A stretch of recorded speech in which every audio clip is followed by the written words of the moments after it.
Thank you very much for joining us for this episode of the program. I'm delighted to be here with the MirYam Institute in-house analyst, Yaakov Lappin, for this episode of our Israel briefing. And Yaakov, we've got a lot to talk about. I've actually edited some of the subjects that we're going to touch upon for reasons that I'll explain in just a few moments. But first of all, as ever, I ask, how are you doing?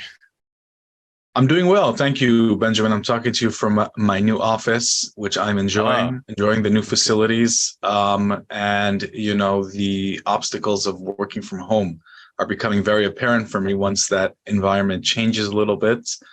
So, yeah, personally doing very well. So you're an amazing fellow because your new office looks exactly like your old office. That's thanks to this wonderful Zoom background that I'm using. But I can assure you that behind that background, things look very different. And it's not that I didn't enjoy working from home, because that also has its perks. But creating this sort of lab-like, you know, ability to put the world on silent for an X number of hours and to focus exclusively on work has tremendous benefits for concentration.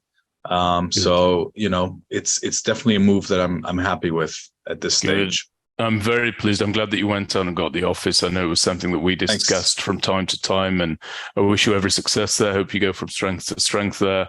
And I'm very pleased to be one of probably the first activities that you've undertaken in that office, because we're here to discuss some hot button issues. And for anybody who isn't aware of it, this conversation is roughly supposed to be based upon your monthly wrap-up that you submit to the MirYam Institute, and people can read your most recent monthly wrap-up on our website at miryaminstitute.org. But I'm going to deviate from the script, which is something that I'm sure you'll be shocked by, because you identified three topics. So the three topics we were going to speak about was the potential constitutional crisis that's brewing with regard to the law that was enacted, the law that was put forward and is being reviewed by an unprecedented 15 justice deep panel of Supreme Court justices next month. And the outcome of their deliberations may trigger or may avert a constitutional crisis. And it's a very important topic. The reason I'm not going to touch upon it, Yaakov, is twofold. First of all, we just don't know, right? We'd be guilty of supposition in the extreme, I think, if we were to deal in what the outcomes may be of a conversation that hasn't yet begun. But the second reason that I'm going to move past it, Yaakov, is because we're again in the midst of a really tragic series of events here in Israel. This morning, Batsheva Nigri, an Israeli woman in her 40s, was shot dead. A man who was with her, I believe this individual had granted her a lift after she was hitchhiking. He was seriously wounded in this terror attack that took place very close to the city of Hebron. The pair who have been assailed, one of whom, as I say, has been killed, the other of whom has been severely injured, were both in their 40s. And they came under fire, Yaakov, from a passing vehicle while driving on Route 60, the highway that's close to Beit Haggai junction. Yes, and this junction is south of Hebron. And the Magen David Adom ambulance service said that the woman, who was initially listed in critical condition when they arrived at the scene, was later declared dead at that same scene shortly thereafter. And you mentioned her 6-year-old daughter. Of course, that's awful in and of itself, but Batsheva Nigri was the mother of 3, including the 6-year-old who was in the car at the time of this terror attack. And that daughter has emerged unscathed, of course, physically only. She will know the rest of her days without her mother. But despite that, one has to see something of the miraculous nature in the survival of the daughter, because the car was hit, according to reports, by 22 rounds, 22 bullets that were fired by the terrorist or terrorists who committed this act. And 2 days prior to that, a Palestinian terrorist killed 2 Israeli men, Shai Silas Nigreka, who was 60 years of age, and his 28-year-old son, Aviad Nir, This was a father and a son, as I've just alluded to, who were killed while they were having their car washed in the town of Hawara, a town that's been in the news for all of the wrong reasons of late.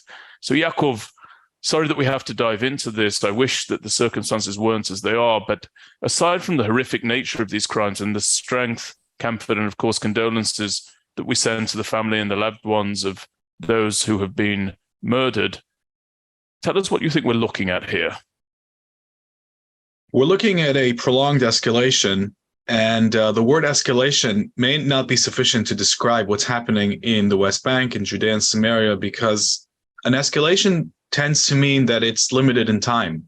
But this situation has been going on for almost 2 years, and it's getting worse. If we look at the figures, I've been looking at the figures over the past couple of days, and if you look at the number of shooting attacks, just that figure in the West Bank, so for the whole of 2022, which itself was a year of escalation, that figure stood at 280 shooting attacks. And now we're in the middle of 2023, and we're already passing the 200 mark quite soon in terms of number of shooting attacks. So we're going to be having more shootings in the first half of this year than we had in almost all of 2022. In terms of number of casualties of terrorism, in 2022, we were looking at 31 casualties, and this year we are already past that at 34 casualties, including this latest attack. So more casualties of terrorism in the first half of this year than in all of 2022. And 2022 itself was a major escalation of these figures compared to the previous year. So this is a period of prolonged escalation. I wouldn't call it an intifada because it's not at that scale yet, but it is something that is beyond any sort of limited escalation that we have seen since the second intifada. Since the second intifada ended at approximately 2005, we are seeing a situation in which approximately 2 years of escalated shootings, terror attacks, attempted bombings, more intensified IDF operations, all of these things are happening, and there's no sign of them slowing down. So there's no sort of off-ramp that we could point to in the near future that would suggest that, this is what's going to calm the situation down. In terms of what the IDF is doing, I think, first of all, to point out that for every one of these attacks, there's something like 10 that are foiled. And that just gives us a scope of, the real extent of the threat here. It's more than 500 terror attacks that are foiled by the IDF and the Shin Bet intelligence agency every year. And so we're seeing the very tragic and painful tip of the iceberg, and underneath the water is a much larger threat that is foiled. And the IDF currently has, more than 20 battalions now mobilized. They just sent another battalion into the West Bank. And, every battalion like this that gets sent in is not training for war against Hezbollah. It's not preparing for other arenas. So this is eroding war readiness on other fronts. And essentially what we're seeing is an ongoing escalation that began at the beginning of 2022 and getting worse this year. And the Israeli Defense Establishment is trying its hardest to contain it. It's under strain. And it's going to be facing questions from the Israeli public about whether more of the same is going to be enough, or whether significantly more stringent activities will be necessary to bring the situation under control. And of course, those who are responsible for the perpetration of these terrorist activities are the terrorists themselves. It's not the Israeli government. It's not those innocents who were driving through Judea and Samaria. It's the terrorists themselves. But I wonder if you can comment on how this looks, given this increasing number of shooting attacks, how this looks when matched up against the rhetoric of ministers such as Itamar Ben-Gvir, who is currently the Minister for National Security, formerly known as the Ministry of Internal Security. He's the Minister for National Security, and the rhetoric of Minister Bezalel Smotrich. The idea being that with these two in situ, the situation would be brought very swiftly to order. Doesn't stack up very well, does it, their rhetoric against the reality? Look, terrorism is a thorn that has plagued the state of Israel since its very founding, since the first days of its founding to this day. So the idea that there's any, silver bullet that can eliminate the problem has always been a fantasy. And it's Defense Minister Gallant who is in charge of the policy, together in coordination with Prime Minister Netanyahu, for what Israel does in the West Bank. He has primary responsibility for the policies that are being enacted. And the Security Cabinet, which doesn't meet very often, includes the ministers that you've just mentioned. But, at the end of the day, I don't buy into the idea that any one government is either responsible for or in a superior position to solve this issue that we call Palestinian terrorism, because it is a complex and deep-rooted problem. And what's happening now, again, began in 2022 under the former government. Okay, and the escalation began under the former government. It's getting worse under this government. And it is an independent phenomena. It's not linked to which government is in power. Of course, the policies that governments promote can make the situation better or worse, but the driving force of Palestinian terrorism is completely independent from the identity of the government and power. It's driven by incitement or intention, and it's driven by capabilities or the ability to make good on those intentions. And in the case of the West Bank, the reason that we have seen this spike, the primary reason that I would point to is the availability of firearms. The fact that guns are so easily available in the West Bank in a way that they have not been in previous years is the primary reason, I think, that we're seeing this spike in terrorism. Guns are pouring into the West Bank, whether it's from Jordan, whether it's from West Bank workshops where they're locally produced, and also from Israel itself, I'm sorry to say, where they're stolen from IDF bases, primarily in southern Israel. The IDF is making lots of efforts to limit that. But you have these sort of three sources of guns, and they're flooding the West Bank with firearms. And that means that any Palestinian who's determined enough can get hold of a semi-automatic rifle and launch these attacks. Now, if you add to that the fact that Hamas, Palestinian Islamic Jihad, and Iran are all pouring funds and incitement and encouragement for these localized terror factions to operate, then you have all of the ingredients for this storm that we're currently witnessing. And it's a challenge that any government here is going to have to face and deal with, whatever their ideology is and whatever their politics are. Yeah, and I want to pick up on what you mentioned very, very briefly there, which is that this uptick in terror seems to bring about a downturn in training for war fighting when it comes to the soldiers of the Israel Defense Forces. The Israel Defense Forces West Bank Division has 13 battalions to its name. And over the past 18 months, that number has fluctuated because of this rise in Palestinian terror attacks. The high point numerically of which was 26 battalions in October 2022 that were stationed in the area. And following this most recent deployment that you spoke about, Monday's deployment, there will be 23 battalions in the West Bank. So even higher than the number 20, which I think you quoted, or you said more than 20. It's actually 23 battalions are going to be in the West Bank or right. Judea and Samaria. And the work, here's what I want to say about this, Yaakov. The work of most battalions in Judea and Samaria is something akin to police work.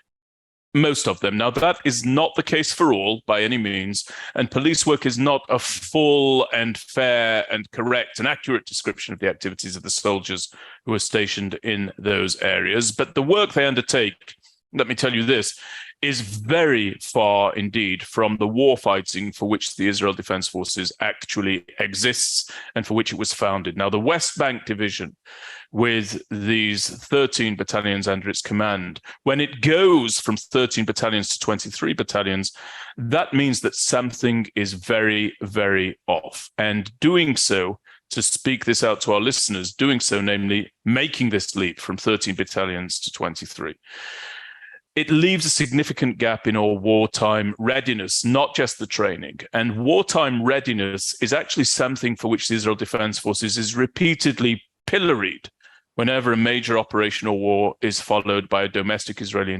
investigation into the operational prosecution of those wars. You're familiar with these internal investigations that take place and are then publicized and chewed over and and nitpicked at by commentators in the Israeli news, in online broadcasts, in written broadcasts, and of course in old-fashioned television broadcasts. And the thing that I want to say about this is as follows. Look, Yaakov, Israelis and anyone who cares about Israelis are constantly defining the Iranian nuclear threat as the highest order strategic threat to the state of Israel. And I think they're wrong. I think that Iran constitutes the highest order strategic threat shared by, for example, the current and future signatories to the Abraham Accords, which is the next subject we're going to get into. But Israel's highest order strategic threat, in my opinion, is this one. It is what we intend to do about the Palestinian-Arab conflict against Israel. And current events also underscore why making such a woeful miscalculation of policy priorities by this Israeli government, specifically around front-loading judicial reform, is so completely unforgivable. And it further shows the grave danger of IDF reservists declaring their unwillingness to take a different side of the coin of the errors spinning out of the judicial reform or overhaul debate. It further shows the grave danger of IDF reservists declaring their unwillingness to serve if called upon to do so. Because let me tell you, as you know, and as I hope our listeners will understand, the reinforcements that I just listed, that leap from 13 to 23, in many cases, though not all, those reinforcements will be drawn from the reserve ranks. So we've got a major, major issue here. And I believe this issue is predicated on the complete lack of a clear strategy with regard to what we want to do on the front of the Palestinian-Arab conflict against Israel. What do you think about what I've just said? You know, I think that you've raised many critical strategic points. And if I could sum them up in a nutshell, for the benefit of our viewers and listeners, I would say that they're all interlinked. And the way that I would interlink them is as follows. It's in Iran's interest and in the interest of the entire Iranian axis, which includes Hamas, PIJ, Hezbollah, all of our adversaries are essentially in one camp, even though they have differences between them, but we'll set those aside for a moment. It's in their interest to see Israel polarized. It's in their interest to see reservists alienated and refusing to come to serve. It's in their interest to see Israeli society politicize everything that happens within Israel, including security operations. This all serves Iran's interest of weakening the state of Israel, to put it simply. So anything that promotes social cohesion in Israel and reverses this polarization is going to be serving Israel's national security interest and undermining the Iranian agenda. It's as simple as that. That's the baseline theory. And everything that I would look at after that would be predicated on that perspective. So following on from what you're saying, the order of the day domestically in Israel is to return to a degree of cohesion, a minimal degree of cohesion, and to turn back the clock as much as possible, start repairing the damage and finding ways to so to speak, step off the brink, step away from the brink of this unprecedented polarization. That is a critical national security directive that Israel has to follow. And then based on that, that will improve Israel's security position in all arenas, in every single one of them. What it will not do, however, is solve this issue that we call Palestinian terrorism, because again, the prevalence of firearms, the incitement, the ideology, all of this means that this is going to be a thorn that remains in our side. And the most, unfortunately, I believe the most that we can do is to turn down the volume, turn down the flames of this problem to a manageable degree. But I don't think that we are going to be able to extinguish it in the near term or midterm future. And just to push you to be responsive to one particular point that I made, if you're willing to be, this idea that I put out there, that actually the Israeli-Palestinian conflict is a higher order strategic priority for the state of Israel than is Iran. I imagine you disagree with me, but I'd like to hear why you disagree if that's the case. And if it's not the case, I always welcome agreement, Yaakov, you know that. Look, when it comes to prioritizing the arenas, which, essentially I think is what you're trying to do, and I think that it's a very important goal. It's an important thing to do, is to try and understand what's the most important. Like in any organization and entity, you want to know what you want to start with and what you want to prioritize, because it's very hard to do everything at the same time. And I don't think that there are any obvious right or wrong answers, because if the West Bank flares up and we have 26 divisions, and that could increase even further, then that's going to become the top priority. And the ability of the Palestinians to challenge Israel's security is absolutely something that could become a top priority overnight. We've seen that from rocket attacks in the Gaza Strip to terrorist attacks in the middle of Israeli cities, et cetera, et cetera. And also the Palestinian issue, the conflict, goes far beyond security, because we have yet to make strategic decisions about the future of the West Bank, where Israel wants to control, where it's willing to relinquish control. There's no clear policy that's been formulated on that. And that actually directly ties to other things like Israel's relations, strategic relations to the United States, to Israel's ability to normalize with Saudi Arabia, et cetera, et cetera. So Israel's ability to manage the Palestinian conflict ties into so many other things that really it's hard to argue against the idea that the Palestinian arena is a top priority. But if you look at it from a military perspective, I would argue that the Palestinian arena is actually at the bottom end of the priorities. And the reason that I would make that argument is because no matter how much of a security threat the Gaza Strip and the West Bank are, I believe that when you look at Hezbollah and its conventional military terrorist capabilities, its ability to shut down the state of Israel with a barrage of precision missile strikes, for example, targeting state symbols like the Knesset and power plants and airports and seaports and many other strategic sites. Hezbollah uniquely has that ability that Hamas and PIJ in Gaza could only dream of. They don't come anywhere near that capability. And the West Bank terrorist atrocities that break our hearts on a regular basis, they also are unable to shut down the state of Israel as a regional power, and they can't come close to what Hezbollah could do in the event of a war. And therefore, I believe that from a military perspective, the northern arena, Hezbollah, is the top priority. And in terms of this strategic perspective, the Iranian nuclear program is indeed the top overall threat to Israel's security, because the nuclear umbrella that Iran could extend would have a direct effect on Hezbollah's behavior when it comes to dealing with Israel. So I would put Hezbollah and Iran as one interlinked threat, and easily, in my mind, the top priority threat that is facing the state of Israel when you look at the capabilities that these adversaries have developed. And I take your point, and of course you've qualified it very, very carefully, which is you're a military analyst by expertise and by profession, and you're our in-house analyst here at the MirYam Institute, and you've expressed that the priority list that you have brought together, that is through a military lens. Where I would push back, and where I want people to look at when I say that the Israel-Palestinian conflict is actually the highest order strategic challenge to the state of Israel, is that one, of course, cannot assess strategic challenges purely through a military lens. It doesn't tell the full picture. A military solution will not bring about a political solution in many, many conflagrations, not just here in Israel, but around the world.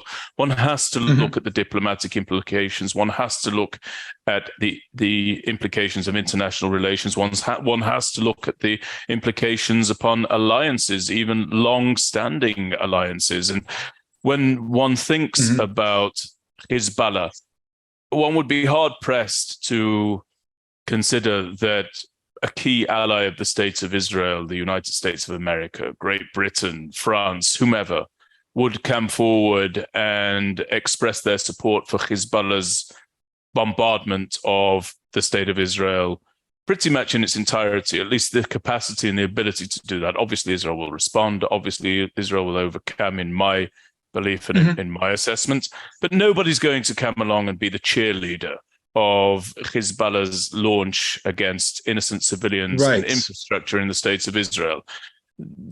I'm not sure that's the case at all when it comes to advocating or excusing or apologizing for the horrendous activities undertaken by Palestinian Arabs in Judea and Samaria and in the Gaza Strip. I'm not sure that the almost de rigueur statements that we hear, such as Israel has a right to defend herself, which, by the way, is probably the wettest, most watered down statement that any ally of the state of Israel could make. Obviously, the state of Israel has a right to defend herself. I don't think we need anybody to affirm that for us. But I'm not sure that those statements will be de rigueur. I'm hearing people speak with ever increasing freedom about the idea, for example, that military aid to the states of Israel should be conditioned upon Israel's treatment of the Palestinian Arabs, Israel's activities in Judea and Samaria, Israel's activities with regard to the Gaza Strip. In fact, Vivek Ramaswamy, who is currently vying for the nomination of the Republican Party. I don't think that he's going to gain that nomination, but he's a young up-and-coming presence within the Republican Party, gaining some traction in the polls, obviously a far cry from the front-runner Donald Trump, and obviously a far cry from the second, Ron DeSantis. But here you have a young voice in the Republican Party who is saying and expressing quite clearly that he doesn't think that military aid to the state of Israel ought to be axiomatic. He doesn't think that it's necessary. Mm-hmm. He doesn't think that it should be presumed to be forthcoming. And you have this, of course, on the left, needless to say. You have it with Pete Buttigieg, who said the same thing. He was running for the Democrat nomination. Yep. And you have it from Beto O'Rourke, another individual who was running for the nomination. You have it from Elizabeth Warren, who's a much more mainstream politician there on the Democrat side of the aisle. And of course, Bernie Sanders, who in my opinion is a self-loathing Jew. But this is growing, Yaakov. And so for anybody to say that we can downplay the threat because militarily it's not the most pressing order, I think is looking at it, dare I say, and I don't mean this to you. I wouldn't dream of suggesting this about you, because I know the wide lens that you apply to these issues. But anybody who rests on the idea that militarily we have to assign order to these threats, I think is guilty of some level of myopia. I think we have a real ticking diplomatic threat here by failing to resolve this Israel-Palestinian conflict. And actually that brings us very, very nicely. You could feel free to respond, but because we're trying to run this being a bit more adherent to a time limit, that brings us very, very nicely to the second topic that we're going to discuss, which is the mooted normalization between Israel and Saudi Arabia, to be brokered by the United States of America, because that is the grist right now, Yaakov, for the rumor mill. This much discussed US brokered Saudi-Israel normalization that may soon take place. Now, back in March, Yaakov, just to give a little bit further context, I personally interviewed Yossi Cohen, who is the immediate past head of the Mossad. And he was deeply, deeply engaged, as you know, in the brokering of the Abraham Accords.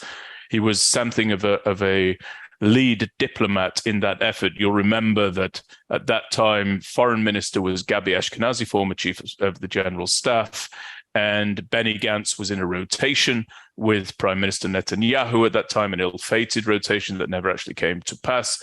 And Yossi Cohen was basically the point person for the negotiations of the Abraham Accords and the give and take. And I asked him about the prospects in March when I interviewed him of the Saudis joining the list of Abraham Accords signatories. And he was absolutely categorical that such an event can happen and is very likely to happen soon. And I can't remember, to our listeners, I'm saying this, I can't remember if that was during the recorded interview or during the additional 2 non-recorded interviews that I conducted with him at that same time frame. But I'll put a link to the recorded interview in the show notes to this podcast, which you can listen to as and when the fancy takes you.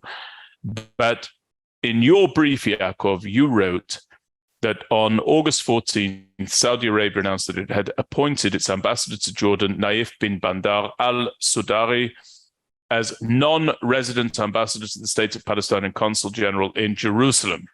The Saudi moves, you go on to say, seek to protect the kingdom's legitimacy both domestically and in the Arab world. It sends a message that it has not forgotten about the Palestinian issue as it moves forward with a process aimed at normalizing ties with Israel and gaining security guarantees, advanced weapons, and a civil nuclear program from the United States. Just to quote your article even further, you go on to write that the Saudi appointment can be seen as a signal to Prime Minister Benjamin Netanyahu because it is telling him that any normalization agreement will require significant concessions from Israel regarding the Palestinians, such as, and I want everybody to listen very, very carefully to this list of demands, rumored at this stage, but may likely be ratified in reality, such as a commitment not to annex, you say, I would say apply sovereignty over Area C of Judea and Samaria or the West Bank. That's condition number one. Condition number two, a halt to the construction of settlements deep within Area C, and possibly, worst of all, most egregious of all in my reading of this, possibly transferring parts of Area C to Palestinian Authority, as well as other steps designed to stabilize the PA's rule. Now, Yaakov, returning to what you wrote, you say that it's unclear what kind of impact such steps would have on the stability of Israel's ruling coalition, which includes nationalist religious elements, including the ministers I mentioned earlier, Smotrich and Ben-Gvir, who are ideologically opposed to the division of the land of Israel. But here I want to put this to you. I'm reasonably confident that I'm again a minority view on the issue of Saudi-Israel normalization, because I am not, Yaakov, I am not particularly excited about this prospect, and I'm particularly lukewarm about it because it is eminently clear to me that in the pursuit of state-to-state normalization, Israel is willing to submit itself to the most abnormal of demands. According to reports, the Saudis here claim for normalization to take place that Israel must preserve the conditions needed to bring about a two-state solution. And simultaneously, Yaakov, they're taking a wrecking ball, a sledgehammer, to a basic tenet of the two-state solution, namely that Israel controls Area C, the very same area they think Israel might like to just casually transfer back to Palestinian rule. So, Yaakov, in our panting pursuit of new friends, we seem far too ready to open the door to policies that harm our own flesh and blood, namely Israeli citizens living their lives in our ancestral homeland in Judea and Samaria. Tell me where I'm wrong. Everything regarding Saudi normalization is a cost-benefit calculation. So when you look at it regionally, and when you look at the effect that it would have on the map of the Middle East, right? Right now, we can divide the Middle East between, let's call it red and blue, right? And red, let's say that's the Iranian axis, that's Iran and all of its proxies and partners and terrorist factions, and the Hezbollah, the Houthis in Yemen, and Iraq is essentially under Iranian control, and the Gaza Strip is a partner of this axis. Okay, I view it as one sort of network of adversaries that's operating against us.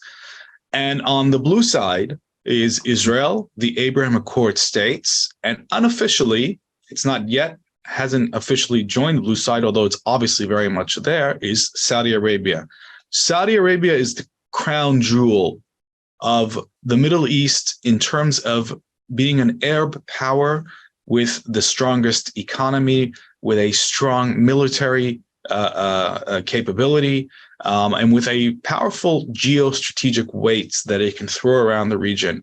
And if Saudi Arabia formalizes its relationship with Israel, I think that will be a complete game changer for the state of Israel, both because at the military level, that will create a new front, a new bloc that will be used to contain Iran in a way that's far more out in the open and effective than what's being done now, and whether that includes pooling together radar and air defense systems against Iran's missile and drone capabilities, intelligence sharing. A lot of this is done also through the United States. So there's a whole new ability for Israel and the Sunni bloc to enter this. We can call it a long-term competition, but competition is a misleading word because it's really a struggle over the future and the fate of the Middle East. Is it going to be dominated by this radical Islamist and dark vision, or are forces that are interested in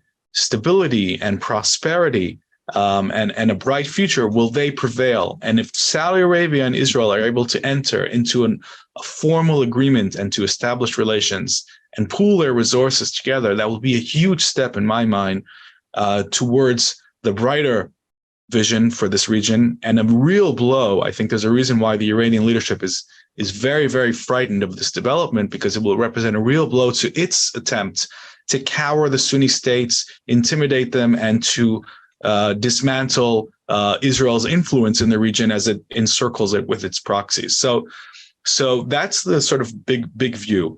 Now, everything to do with the Palestinian issue and the Saudis, I view it as a kind of sort of legitimacy face-saving measure by the Saudis. I don't think the Saudis are particularly interested in or care very much about the Palestinian issue, but they feel that they have to take steps to show that they do have a minimal level of engagement in this issue.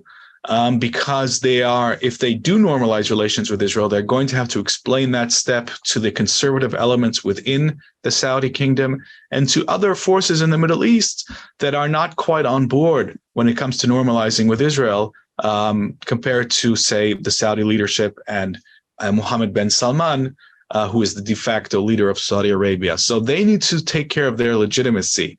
By the way, I also wanted to add, this is a separate issue, but very important. In addition to all of the military and geostrategic benefits, the economic benefits of merging, Saudi investment power with, say, Israeli tech and other kinds of power is phenomenal. The potential there is absolutely phenomenal. And that's one of the reasons why I think Prime Minister Netanyahu, when he first came to power, said that Saudi normalization is one of his top strategic goals. He said that in his opening speech, and I think he's very much on the mark when it comes to that. And there's a reason why he made that such a top priority. So the Palestinian issue is, for the Saudis, a way to ensure their legitimacy as they maneuver closer and closer to normalization with Israel. Now, I think that in terms of realpolitik and security interests, there's an opportunity here for Israel to harness Saudi power, both in terms of legitimacy and possibly economic power, Saudi's extensive economic resources, to actually harness some of these resources into the West Bank, and where they could counteract some of the money that Iran is injecting into the arena. And if the Saudis and the Palestinian Authority, whoever runs the Palestinian Authority at this stage, it may not be Mahmoud Abbas, can get onto the same page, that could actually serve Israel's long-term strategic and security interests. The Saudis could be a real force for good. They could help stabilize the Palestinian Authority, which is an Israeli security interest, according to the IDF and Israel's own intelligence agencies. And they could help beat back Iranian and Hamas influence. And that's a big question mark. We don't know if that would happen or not. It may not happen.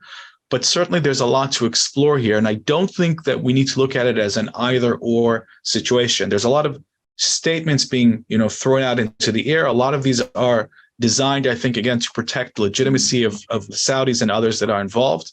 Let's not forget also that when the UAE came on board the Abraham Accords, one of its conditions was for the Israeli government to stop plans to annex areas of parts of Area C.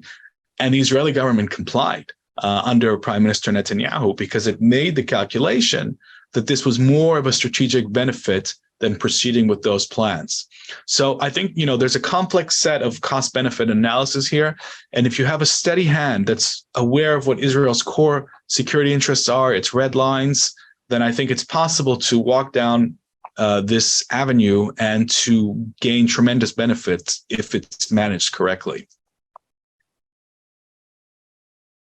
Well, I appreciate everything that you've just said there. And actually, the record shows clearly that Israel will comply to diktats from countries that seek to normalize relationships with it. I was alluding to Israel's compliance with the diktat of the UAE to halt and, in fact, move away from entirely the application of sovereignty, the planned application of sovereignty over the Jordan Valley. And here you have again another country, which incidentally gains a great deal of out of normalization with Israel, would gain a great deal from normalization with Israel, first preempting any such measures with a series of diktats. And to me, it's completely bizarre. It's completely bizarre that when it comes to war, the states of Israel will operate by a doctrine that pushes out as far as possible out of its territory enemy forces and will push IDF forces deep into the enemy's terrain. It's very, very strange to me that the states of Israel, when it comes to military attacks against it, will say, do not come here, do not enter here. If you do, there will be consequences. But yet, if a country asks us really, really nicely to give away land or preserve the conditions for giving away land, we will turn around time and time again and say, okay, let's do it. I mean, you mentioned the Saudis were the crown jewel in the dynamic of normalization, but the crown jewel in the states of Israel is Jerusalem. And it's a united Jerusalem, and it's a unified Jerusalem. It's a Jerusalem that was hard fought for, won on the blood of brave soldiers who sacrificed everything in the pursuit of the manifestation of our long-held fantasy and sustenance when we were scattered throughout the globe, namely returning to Jerusalem. And the idea that we would not immediately bat away these Saudi demands, emphasizing our legitimacy in exactly the same way that you are saying the Saudis are seeking to protect their own legitimacy, giving lip service, essentially, I think is what you're saying, to the Palestinian Arab cause, so that they can legitimately normalize relations with Israel, or at the very least continue the conversations to normalize relations with Israel. I wonder where our leaders are, who will emphasize our legitimacy, who will say, no, just a moment, we are a legitimate presence in Judea and Samaria. We are a legitimate presence in Jerusalem. We are the legitimate custodians of a unified Jerusalem. And Saudi Arabia, please understand that while we recognize all of the benefits that have just been expressed by Yaakov Lappin, you can get all of those without trying to impose upon us your little diktats about what we should or should not be doing within our own borders. I don't think Israel is doing the same. I don't think Israel, for example, is telling the Saudis that they must preserve the conditions, for example, for a rapprochement with Yemen, as an example. I don't think Israel would dream of doing so. Israel isn't doing it, but the United States is. I'll just remind everybody that this is a three-way agreement. The Saudis, essentially what they want out of normalization more than anything else are the demands that they're making from the United States, which you read out. It's a civil nuclear program with the ability actually to use that as a threat against Iran by turning it into a military program. Sorry. Terrible idea. Yeah, carry on. and a U.S. military commitment, and the sale of top tier weapons, F-35s, et cetera, et cetera. Those are the main things that the Saudis are going after in this agreement. I mean, of course, they're very interested in moving closer to Israel, but certainly the Americans are saying, look, if this goes ahead, you are going to commit to ending your war in Yemen. So everybody's making demands. And, I just think this is the nature of the region. Everything is a negotiation. And the fact that demands are made does not mean that they will all be met. I just think this is how the real politics sort of bargaining, horse trading goes in the region. As far as Jerusalem... Just to interject for a moment. Yeah. Okay. The previous demand was met.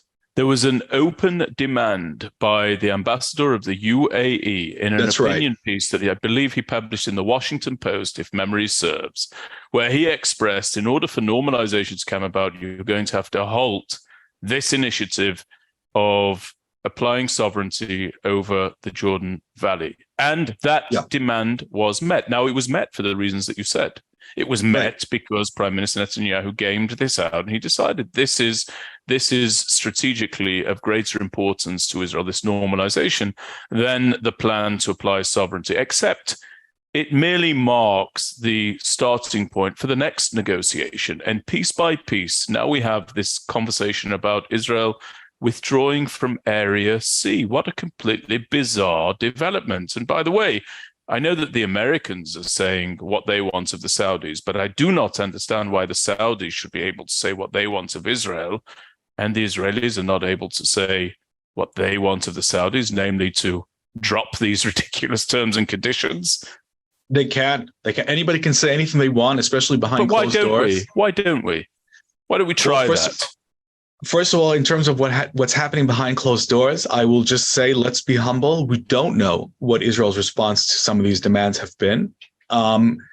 We also in Israel have not internally decided what our interests are in the West Bank. This is a debate that's happening within the state of Israel. There are some who claim that these are Israeli interests, and some like you who claim that these are terrible decisions for Israel to make. We haven't, inside Israel, come to a strategic decision about the West Bank. So maybe we should focus our efforts on that first in terms of that arena, internally figuring out what a consensus could look like without tearing the country apart, because so far we haven't done it. We've just sort of let the status quo go on. And again, I think, in terms of what the Saudis are saying, they are... By the way, I strongly agree with that point. That was the point that I made in our first topic of conversation for today, that I believe affixing a policy for what we are going to do with the Palestinian arena, I believe that's our highest strategic priority in Israel. I don't think it's thought of as being, but that's my belief. So sorry, I didn't mean to interrupt you. Please carry on. That's okay. And I wouldn't disagree in terms of the long-term strategy, because ultimately it's going to help define Israel's identity. I think that's where the Palestinian arena is most important. Israel's identity, the future of Israel, is going to largely be defined by the decisions it makes regarding the West Bank. And that's why I think the Palestinian arena is strategically vital. But militarily, I've already outlined my position. It's different. In terms of Jerusalem, the Saudis have not made any demands from Israel, as far as I know, except to keep the Temple Mount status quo as it is and to keep the Temple Mount quiet. I would also recommend that everybody checks out the piece that we have published by Major General in the Reserves, Eitan Dangot. He goes into great detail and he provides analysis unlike anywhere else that I've seen regarding what normalization could mean, both for Israel strategically and for Israel's internal political situation. And he spells out very clearly why this could actually challenge the very existence of the current coalition. So I would definitely recommend everybody read that paper. But, I think, again, the Saudis are very aware of what Israel's security interests are. And this is a very different Saudi Arabia than the one we had 20 years ago or 30 years ago. This is a Saudi Arabia that's extremely sympathetic to Israel's security needs, to Israel's security interests. I don't think they expect at any time for Israel to cease its military operations throughout the whole of the West Bank. I don't think they would expect that for a minute. Again, I think what they're doing is they're saving face. That's what they're trying to do, going for a minimal level of call it an arrangement or agreement that would enable them to move forward without facing attacks on their legitimacy. So I think that's the game that the Saudis are playing, and Israel has its own interests that it needs to protect and define. As we've said, it's a very complicated situation. And the fact that the Americans are involved as a third entity in this entire affair is also actually an opportunity for them to repair some of the damage that they have incurred as a superpower in the Middle East, because their entire status has been undermined by the perception of their allies, and that includes Israel, by the way. Israel and the Gulf Arab states have all been concerned by America's commitment or lack of commitment to the security architecture in the Middle East that they are supposed to be leading, to pushing back against Iran, to taking military action against Iran if that ever becomes necessary. And the fact that these doubts have emerged has severely weakened America's perception in the region. And this kind of arrangement would actually allow the United States to reaffirm itself as a major power broker in the region, as the superpower that shapes the region, and also push back against China, which has been making inroads in the region as well. So it's really a very, very complicated situation, which touches on everything from the very tactical to the macro strategic. And it's a fascinating scenario to examine.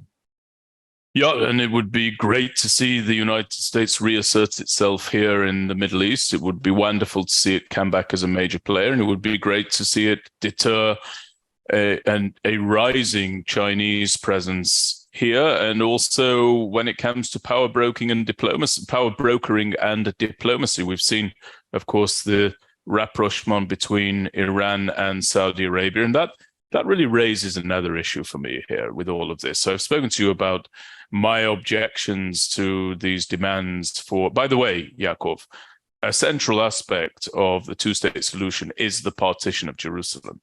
Nobody should be under any illusions about that. Even the Trump administration's Peace to Prosperity plan, which masquerades as being a tremendously pro-Israel plan, but I believe is probably the worst plan that's ever been put on the negotiating table. Even that calls for explicitly, under certain conditions and after certain circumstances come about, the partition of Jerusalem, with an area of East Jerusalem being the capital for the Palestinian Arabs. And they actually name it as being called Al-Quds in the document. For people who haven't read it, they should read it. So nobody's going to convince me that this phrase of preserving the conditions for the two-state solution does not touch upon the manipulation of Jerusalem. I simply don't accept that. I have no reason to accept it. Nobody else should accept it. But I've spoken about my objections to that, and I think I've made those sufficiently clear. But there's also a more macro concern that I have. And the more macro concern is this. The Saudis want advanced weaponry from the United States of America.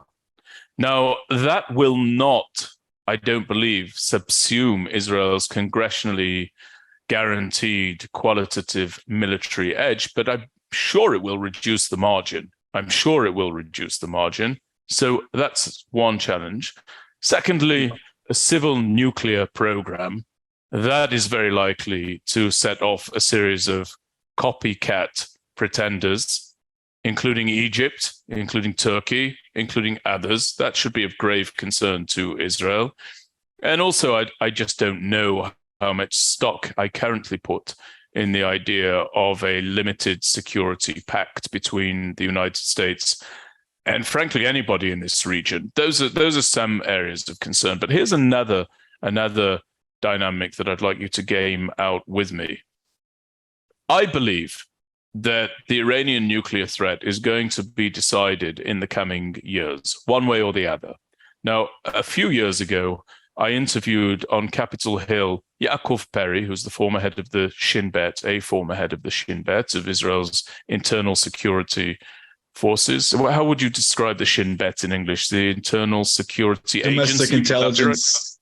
I would call it domestic intelligence agency, although it's not purely domestic because, of course, it's extremely active in the West Bank. But It's essentially Israel's internal and local domestic agency, as opposed to the Mossad, which operates overseas. Right. So Yaakov Perry was a former head of the Shin Bet, or the Shabak, as it's sometimes known. And I had him in conversation with Mike Morrell, who was a former acting director of the CIA, and both of them were of the view that Iran was going to gain a nuclear weapons capability. Now, this is a few years ago, and I'm of that opinion as well. I believe that unfortunately, I wish I wasn't of that opinion. I wish I could be compelled to see things differently. But I actually think Iran is likely to gain nuclear weapons capabilities. But let's assume that's one scenario, and the other scenario is that it won't gain nuclear weapons capabilities because the threat will be decisively and precisely nullified and eradicated. In either of those two scenarios, the countries with whom we are normalizing, the countries with which we are normalizing, always have the opportunity to do something that Israel does not have when it comes to Iran, which is to turn back toward them. Israel cannot do that. And in the case of the UAE, according to the agreement, though it's not actually been implemented yet in terms of all of the advanced weaponry that was agreed to, in the case of the UAE, firstly, they have begun to diplomatically interact with the Iranians. That's not a particularly recent development. This is something that's gone on. And in the case of Saudi Arabia, they have announced a rapprochement with Iran. And in both of their cases, they will be doing so armed to the teeth with advanced weapons. And if you add to that scenario an enduring complication of circumstances with the Palestinian Arabs and Israel's continued need to suppress terrorism through military operations, or a conflagration with Hezbollah that brings about a retaliation by Israel into Lebanon, you're going to see these normalizations stress tested. And you're going to see them stress tested in the face of countries that are better armed, have a better and stronger relationship with the United States of America, and who, in either of the two scenarios I've described, have less of an incentive to preserve relations with Israel because the Iranian threat is either realized or dismissed. So I would push back against some of the assumptions in the scenario that you presented. The first thing I would say is that everything that these countries are doing, and what every country in the region is doing that's not in the Iranian axis, is driven by interest. The Iranian axis is driven by ideology, and the Sunni Arab bloc is driven by interests. Okay, and those interests have not changed and will not change, in my view, in the foreseeable future. And those interests are always going to be threatened by the Islamic Republic of Iran, its revisionist radical goal of exporting the Islamic Revolution, of taking over the Middle East, of bringing down any Arab regime that stands in the way or intimidating it and cowering it into submission, of threatening the prosperity, the economic prosperity and stability of the region. It runs counter to every strategic clause and directive that has been formulated both publicly and behind closed doors by the leaderships of Saudi Arabia, the UAE, Bahrain, and the other Arab powers of this region. And the fact that they have normalized is only, in my view, a result of the fact that they have lost faith in the willingness of the United States to protect them, to have their backs, to put it simply. And they're looking for some sort of de-escalation mechanism. And the Chinese provide that because the Chinese have this open line with Iran. So I don't think it's any coincidence that the Saudis enable the Chinese to come in and act as the mediators for reestablishing relations, because the next time that there's a crisis, the Saudis, will say, well, who are we going to call to try and stabilize the situation? We'll call the Chinese and we'll pass messages on to the Iranians that way. But this is all really about keeping your friends close and your enemies closer. So Saudi Arabia very much views Iran as an enemy, and it's managing its conflict with Iran at this stage. Just as quickly as these normalization or restoration of relations agreements were reached, they can be undone. The next missile attack out of Yemen or out of Iraq or out of Iran itself, the next drone attack can change everything. This is a very quickly moving region, and it's in a very dynamic phase. And what was true today may not be true tomorrow, but the interests are not changing. And I think that the recognition by the Saudis, by the Emiratis and the others, the Bahrainis, that Israel a strong Israel is very much in their interest, as really the only regional presence that they can rely on to check the Iranians. Who is attacking Iranians other than Israel in Syria? In other places, according to international media reports, sabotaging the nuclear program, striking Iran's entrenchment program in Syria.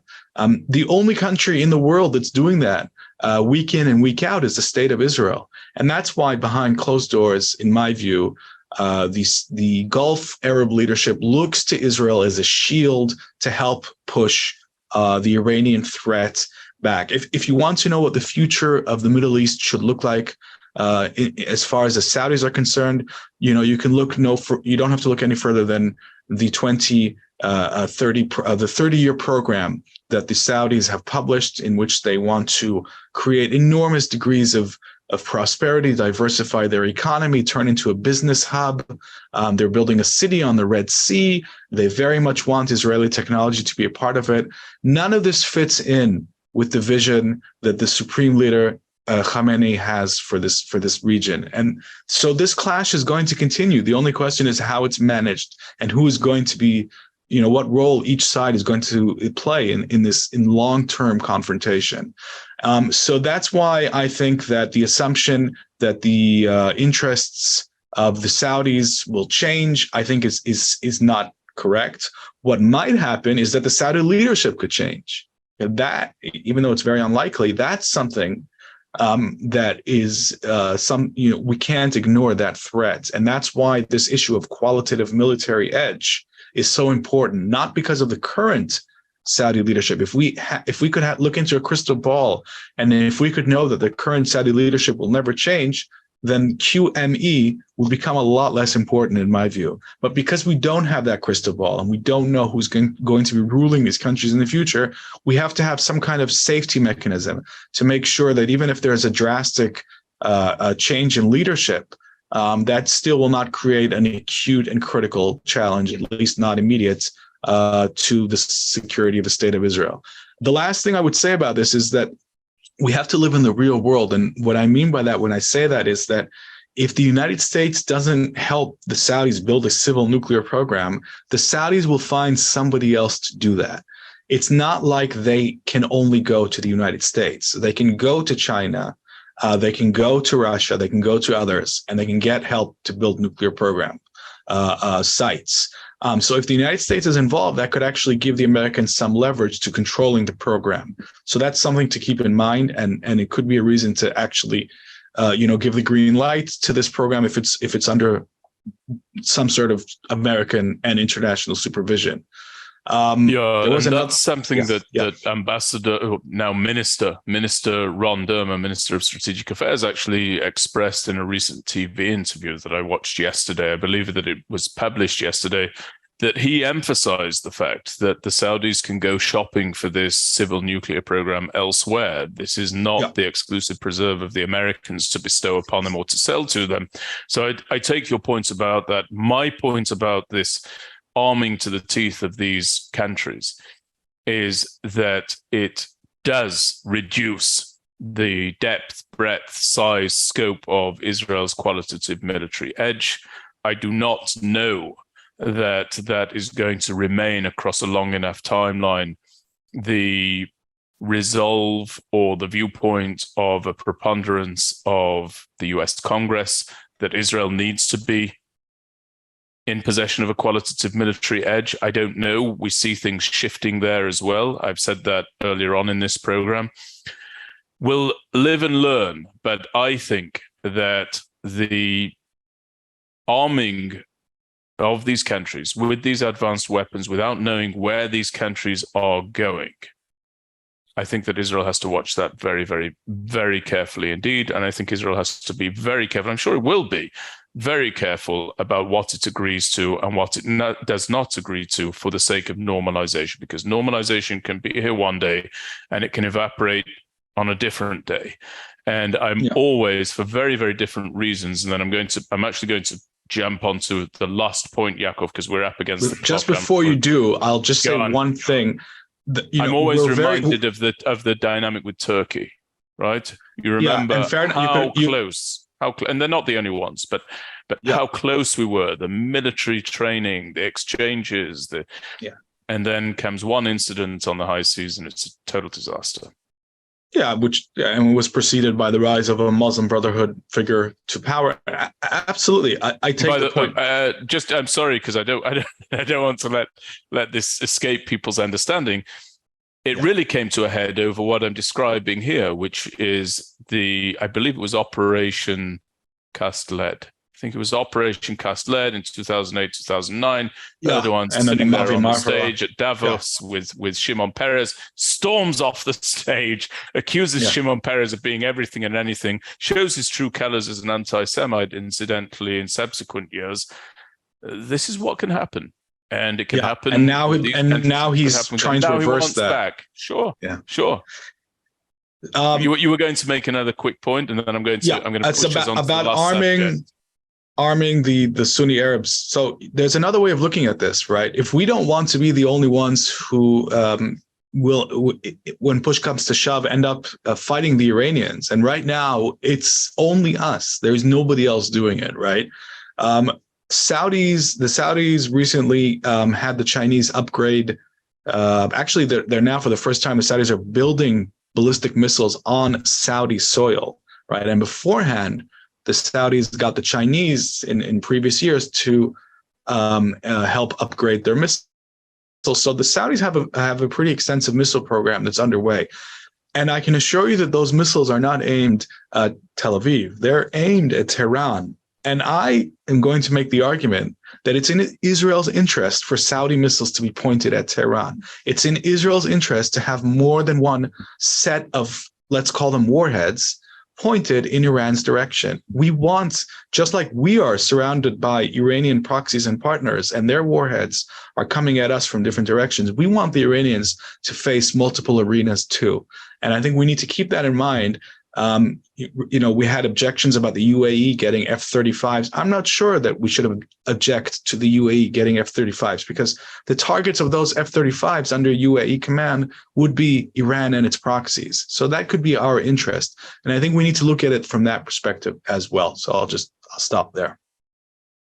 There's a lot more I'd like to say about it. I won't, because we've got to get to our last subject for only one reason. We're going to deal with it in very short order. So as I was saying, Yaakov, I've been pushing you and pressing you. I'm sorry, the internet just went down there for anyone who's been listening and notices a bit of a cat in the program, but we've recovered it for a few minutes at least. And I was in the midst of really lacing into you, Yaakov, for failing to bring us a good news story in your monthly brief, and you refuted my version of events, and I'm not convinced by your objections, but we'll carry on anyway. Look, there's a really great story. I just want to assign a couple of minutes to it, which is that the Israeli Ministry of Defense, German Federal Ministry of Defense, and Israel Aerospace Industries confirmed on August 17th that they will sign a record-breaking $3.5 billion defense agreement, Israel's largest ever defense deal, for the supply of the Arrow 3 Israeli air defense system to Germany. Yaakov, in just a couple of short minutes, tell us why this is wonderful news beyond the obvious. Imagine trying to explain to people living 80 years ago that the Jewish state is going to be enabling the state of Germany to defend itself. It would have sounded like science fiction. And yet here we are. Boaz Levy, the CEO of IAI, during a conference call, mentioned how his mother was a Holocaust survivor, and why this is such a emotionally charged and powerful moment. It really speaks to how far the Jewish people have come since their darkest days, since our darkest days, to be able to be in the position to give Germany the ability to defend itself against, I might add, Russian missile threats. That's what this system is for. An interception system that's considered the best in its world. It intercepts ballistic missiles in space outside of Earth's atmosphere. And Germany's turning to Israel for this level of protection. I think that says it all. And I think that that's a point very well made and seconded by our Minister of Defense, Yoav Gallant, whose mother, I believe, was the Holocaust survivor as well, if I'm not misremembering that. I think so. But he made the following statement. He said, quote, "The US government's approval of the delivery of the Arrow 3." And before everybody starts fulminating, because IAI has done this in partnership with a US company, the US has every right to withhold or grant approval, obviously. He said, to repeat it, "The US government's approval of the delivery is an expression of confidence in the outstanding capabilities of Israel's defense industries. This is a significant decision which will contribute to Israel's force buildup and economy." And he went on to say, "It is particularly meaningful to every Jewish person that Germany is acquiring Israeli defense capabilities." So, Yaakov, I thought you said it better than the defense minister, but he seconds your sentiment. And thank you very much for bringing about that wonderful, wonderful development, bringing it forward for our attention. And thank you for a great conversation. I'm sorry about the technical hitch. My internet went down momentarily, but we'll have this app live and we'll have it on the podcast. And I want to remind anybody who's listening to this podcast to please leave us a review. It really does help us to reach a wider audience. And Yaakov, it's great chatting to you, great conversing with you, and great having such a robust exchange with you once again. All the very best. Likewise, Benjamin, it's always a pleasure. Always. Thank you very much. Take care. Enjoy the new office. Thank you.